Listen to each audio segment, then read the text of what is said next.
Every house has a language. It's the groan of pipes in the wall, the hum of the refrigerator, the gentle sigh of the foundation settling at night. You learn this language without even trying, until the sounds become as familiar and comforting as your own breathing. You know every creak, every click. So when you're home alone and the house says something new, a word you don't recognize, a floorboard groaning upstairs when you're downstairs, you listen, and your blood runs cold, because you know with a certainty that starts deep in your gut that it wasn't the house that just spoke. Someone else is in here with you. These are 3 true stories from people who heard their homes speak in a stranger's voice. When you get your first place, your very own space, there's this incredible feeling of freedom. For me, it was a small rental house near my college campus. It was old, a little drafty, and the floors creaked, but it was all mine. For the first time in my life, I was completely alone, and I loved it, at least for the first couple of weeks. Then, little things started happening. Things you'd barely notice, things that are easy to brush off when you're a busy, stressed-out student. It started in the kitchen. I'd buy a gallon of milk, and 2 days later, it would feel way lighter than it should. I'd buy a loaf of bread, and swear there were a few slices missing that I didn't remember eating. I just chalked it up to being forgetful. Pulling all-nighters for exams, you lose track of things. I told myself I was just making late-night toast and not remembering it. It was easier to believe I was losing my mind than to consider any other possibility. Soon after, I started hearing noises at night. Lying in bed, in that deep, quiet part of the night around 2 or 3 in the morning, I'd hear these faint scratching sounds. They seemed to come from the ceiling right above my bedroom. My first thought was squirrels or maybe rats. It was an old house, after all. It seemed like the most logical explanation. I'd roll over, pull the covers up a little higher, and force myself to ignore it. Just the sounds of an old house, I'd tell myself. Nothing to worry about. But the feeling of being unsettled started to grow. It wasn't just the food or the noises anymore. My own things started to feel wrong. I'd come home from class and find my hairbrush on a coffee table when I absolutely knew, I had left it on the bathroom counter that morning. One evening, I found my favorite gray sweatshirt, one I hadn't worn in days, draped over the back of the kitchen chair. It was like someone was moving through my space when I wasn't there, picking things up, looking at them, and then putting them down in the wrong place. The paranoia started to creep in, this constant, low-level hum of anxiety that something was off. I finally decided to call my landlord about the scratching noises. I figured if it was a pest problem, he needed to handle it. I remember him laughing a little on the phone. He told me, very confidently, that the house didn't have any pest problems. He'd had it checked just a few months ago. Then he said something that made the blood drain from my face. He said, besides, there's nowhere for them to get in. The attic access was sealed shut during a renovation years ago. Nothing's been up there for a decade. I hung up the phone feeling 100 times worse. The logical explanation was now gone. A few days later, I came home after a long afternoon of classes. I dropped my backpack by the door and went into the kitchen to get a glass of water. And that's when I saw it. On the white laminate countertop, right below the square panel of the attic hatch in the ceiling, was a footprint. It was a perfect, dirty outline of a boot, clear as day. My eyes followed a straight line up from the footprint to the hatch. It was supposed to be sealed shut, flush with the ceiling. But it wasn't. It was slightly ajar, just a dark little crack that wasn't there before. In that one single moment, everything clicked into place. The slow, creeping dread I'd been feeling for weeks solidified into pure, solid terror. It wasn't squirrels in the attic. It wasn't me being forgetful. The scratching noises, the missing food, my hairbrush, my sweatshirt. It was a person. A person had been living in my attic, coming down into my home when I was gone, or worse, when I was asleep. The thought made me feel so sick I thought I was going to throw up right there on the kitchen floor. I didn't scream. I didn't even breathe. My body went into some kind of survival mode. I backed away from the counter, slowly, deliberately. I didn't take my eyes off that dark crack in the ceiling. I grabbed my keys from the hook by the door, slipped my phone out of my pocket, and walked out of the house without looking back. I didn't run. I just walked to my car, got in, and drove. I drove straight to my friend Sarah's apartment, my hands shaking so badly I could barely hold the steering wheel. From the safety of her couch, I finally called the police. They sent 2 officers to the house. I waited at Sarah's, pacing back and forth for what felt like an eternity. About an hour later, one of the officers called me. His voice was calm, professional, but what he said was the most disturbing thing I've ever heard. They had found a makeshift living space in the attic. There was a dirty sleeping bag, empty food containers, and water bottles. And then he told me they found a small pile of my things. My missing sweatshirt, my hairbrush, a few other personal items. He had been taking them. The man was never caught. By the time the police got there, he was long gone. I never spent another night in that house. I broke the lease, and my parents helped me move all my stuff out the next day. But the experience left a scar. For years, I couldn't shake the horrifying knowledge that for weeks, I hadn't been living alone at all. I was sharing my home with a stranger who watched me from the ceiling while I slept. There's a certain kind of silence that only happens in a blizzard when the snow gets so thick it seems to swallow up every sound in the world. It's a heavy, weighted quiet, and it's the kind of quiet I was experiencing the night I house sat for my parents. They lived in a big, old house way out in the country, surrounded by acres of woods. It was the perfect place to get snowed in. My parents were on vacation, and the forecast had been calling for the storm of the decade. I wasn't worried. I'd grown up in that house. I knew its every mood. As the afternoon wore on, the snow started coming down in thick, wet flakes. By evening, the wind was howling like a wounded animal, rattling the window panes and piling drifts up against the doors. The roads were impassable. I was completely cut off, and honestly, I was kind of enjoying it. Around 9 p.m., the lights flickered once, twice, and then died. The hum of the refrigerator, the buzz of the furnace, everything just stopped. I was plunged into total darkness and that profound, snow-filled silence. The only sound left was the roar of the wind outside. This was all part of the plan. I knew the power would go out.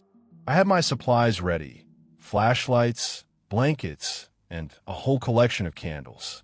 I lit a few candles, their little flames dancing and throwing long, distorted shadows across the living room walls. I settled onto the couch with a book, feeling cozy and safe, a little island of light in a sea of darkness and storm. I felt completely secure, and then I heard it, a loud bang from somewhere in the back of the house. It was muffled by the wind, but it was sharp enough to cut through the noise. It sounded like something heavy hitting the side of the house. My first thought was that a big branch must have broken off one of the old oak trees and hit the wall. I grabbed my heaviest flashlight and started making my way toward the back of the house. The beam cut a shaky tunnel through the darkness. I checked the back door, the kitchen, and then finally the small laundry room at the very end of the hall. That's where I found it. The small, high window above the washing machine was shattered. Shards of glass were all over the floor, mixed with a dusting of snow that was blowing in. It must have been a branch, I thought. The wind was strong enough. I found a piece of plywood and a hammer in the basement, and I started trying to board up the broken window. It was awkward work in the dark, holding the flashlight under my arm. The wind was blasting cold air and snow into the room. It was as I was hammering in the last nail that I heard the other sound. It wasn't a storm. It was a distinct, heavy footstep on the hardwood floor of the kitchen, just on the other side of the laundry room door. I froze completely, hammer still in my hand. My heart felt like it had stopped beating. The wind outside was a constant roar, but this was different. It was inside. It was deliberate. And in that instant, I knew. The broken window wasn't an accident. It wasn't a branch. It was an entry point. And someone was now inside the house with me, moving around in the pitch black. Every survival instinct I had screamed at me to be silent. I gently put the hammer down on the washing machine, not making a sound. I clicked off my flashlight. The darkness was absolute. I was blind, but so were they. I stood there, barely breathing, just listening. I could hear them moving, a slow, shuffling sound in the kitchen. Then, another footstep, this one moving toward the dining room. They were exploring, hunting. A terrifying cat-and-mouse game began. I slipped out of the laundry room and into the main hallway, using my memory of the house's layout to navigate. I moved without a sound, my feet bare on the cold floor. I could hear the intruder in other rooms, the occasional bump or creak of a floorboard as they searched. My only goal was to get to my parents' bedroom at the front of the house. It had the heaviest door, and the only lock that I knew for sure worked. I crept down the hall, my back against the wall, my ears straining to pinpoint their location. They were in the living room now. I was almost there. I made it. I slipped inside my parents' room and gently closed the heavy oak door behind me. I turned the deadbolt, and the sound of it clicking into place was the loudest thing I had ever heard. I didn't stop there.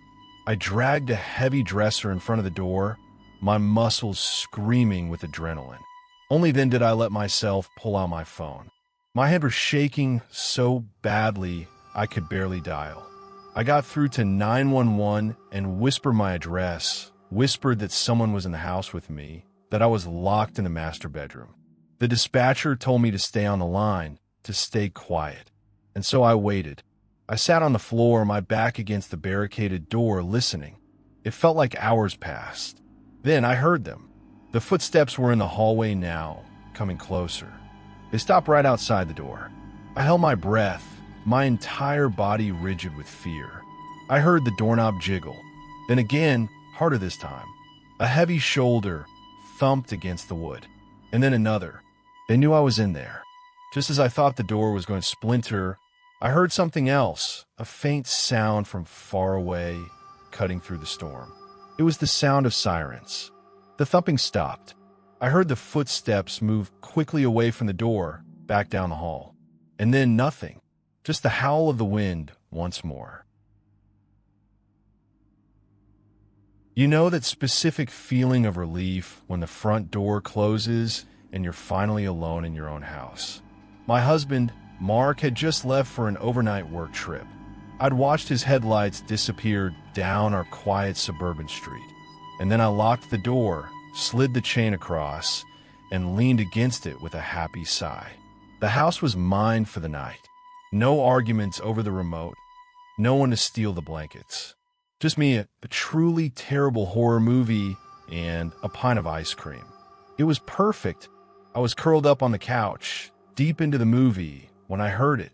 It was a clear, solid thump from upstairs. It sounded like a heavy book falling flat on the floor. It came from the direction of our bedroom, which was right above the living room. I immediately hit the mute button on the remote. The cheesy screams from the TV were replaced by the low hum of the refrigerator and the frantic pounding of my own heart. I sat perfectly still, straining my ears, listening to the silence of the house. Nothing, not a creak, not a whisper. After a full minute that felt like an hour, I let out a breath I didn't realize I was holding. It was nothing. It had to be nothing. Our cat, Leo, probably knocked something off the nightstand. Or it was just the house settling, making one of its usual groans. I tried to shake off the unease, telling myself I was just letting the movie get to me. I pressed play again, but I left the volume low, just a murmur. The spell of my perfect, quiet night had been broken. A little thread of anxiety had been pulled, and I couldn't quite smooth it back down. Maybe 10 minutes passed. The movie was reaching its climax, but I wasn't really watching it anymore. I was listening, and that's when I heard the second sound. This one was different. It wasn't a sudden thump. It was a soft, dragging scrape. It was slow, deliberate, and it was unmistakably coming from the floor of the bedroom directly above my head. My blood went cold. That wasn't the sound of a cat. That wasn't the sound of a house settling. That was the sound of something or someone moving something heavy across the hardwood floor. My heart hammered against my ribs. I grabbed my phone from the coffee table, my hand shaking. Every horror movie trope I'd just been watching flashed through my mind. But this wasn't a movie. This was my house. This was real. I slid off the couch, my bare feet silent on the rug. I had to know. I had to see. I crept out of the living room and into the entryway, my eyes fixed on the top of the darkened staircase. Each step I took felt like a monumental decision. The third step from the bottom always creaked. I held my breath and carefully stepped over it. As I reached the top of the stairs, I saw something that made every muscle in my body go rigid. The door to our bedroom was closed. We never, ever close that door. We have a habit, a stupid little routine, of always leaving it wide open. Seeing it shut was like a blaring alarm bell in my mind. My heart was pounding so hard I could feel it in my ears. I approached the door as if it were a wild animal, one slow, silent step at a time. My phone felt heavy and useless in my hand. I leaned in, putting my eye to the tiny crack between the door and the frame. I could see a sliver of the room inside, illuminated by the faint glow of a street lamp outside the window. I could see the edge of our bed, the corner of Mark's dresser. Everything looked normal. Nothing seemed out of place. But my entire body was screaming at me. A primal, gut feeling told me, with absolute certainty, that I was not alone. Someone was in that room. I didn't wait for proof. I trusted my gut. I backed away from the door, just as slowly and silently as I had approached. I didn't turn my back on it until I was halfway down the hall. My fingers fumbled with my phone, the screen blindingly bright in the dark. I dialed 911. When the dispatcher answered, her voice calm and steady, I could barely make sound. I cupped my hand over my mouth and the phone, forcing the words out in a choked whisper. I think someone is in my house. I breathed. I am upstairs. I think they're in my bedroom. She kept me on the line, her voice a lifeline in the terrifying silence. She told me officers were on their way and asked if there was a place I could hide. Directly across the hall from our bedroom was the guest room. I slipped inside, leaving the door open just a crack, just enough so I could keep my eyes fixed on the bedroom door. I sank to the floor, my back against the wall, tried to control my breathing so I wouldn't make a sound. The dispatcher was still talking to me, asking questions, but I could barely process her words. My entire universe had shrunk to that closed door across the hall, waiting. And then it happened. The doorknob on my bedroom door began to turn, slowly, without a sound. But it was the closet door inside the room that opened. I could hear the faint, drawn-out creak of the hinges through the closed door. My breath hitched in my throat. A moment later, the bedroom door swung inward. A figure emerged from the darkness of my room. It was a man. He was tall, dressed in dark clothes. He stepped into the hallway and just stood there for a second, looking around the empty space as if getting his bearings. He had been in my closet, hiding in my closet the whole time. He started to walk, his steps soft on the runner in the hall. He was coming my way. I flattened myself against the wall, trying to melt into the shadows, convinced he would see the crack in the door, see my peering through. He walked right past my hiding spot. He was so close I could have reached out and touched him. I held my breath until my lungs burned, listening to his footsteps recede as he went down the stairs. Just as the sound of his feet hit the first floor, the night outside exploded with light.